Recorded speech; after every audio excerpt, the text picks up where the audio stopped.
Watermelon while I tell you about how Quest Diagnostic turned me into a pin cushion. So I scheduled an appointment at 10:30 a.m. That's the time they called me.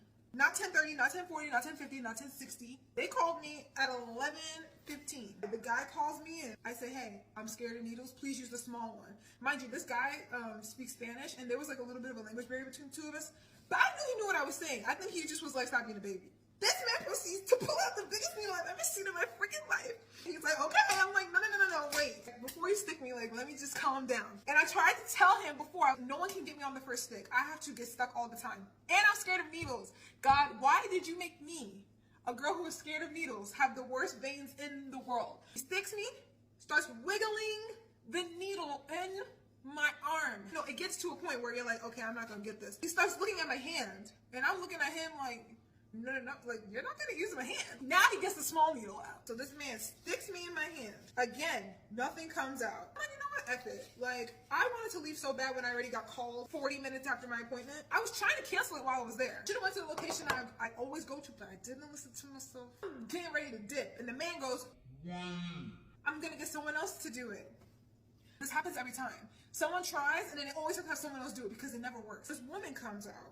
She comes in, she starts with my hand, tapping it. They're making me hold a warm compress, heating stuff up, all this stuff, doing this. When she stuck me in my hand, she did get my vein, but it was coming out so slow. And I had vials to fill. It burst or something. She's like, oh, that's gonna bruise. Bruise? And not only did she say it was gonna bruise, which it kind of is a little bit right there. When she took the needle out, the blood was like popped on the top of it and blood dripped on the little seat area. And she just took a napkin and wiped it, and I was like, that's what y'all do here? Y'all don't disinfect it? I don't know if they just disinfect it when you get up, but she did it. Fourth stick, she gets it, but it's still coming out really slow. I'm drinking water bottles, I'm doing all this stuff. I'm like, please just get this. And finally, thank you, Jesus Lord.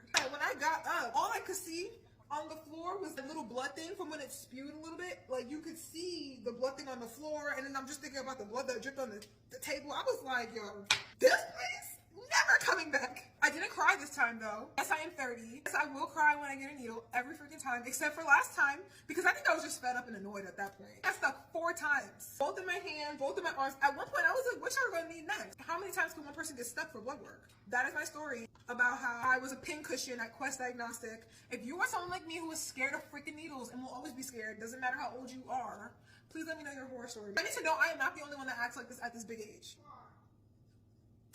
Goodbye.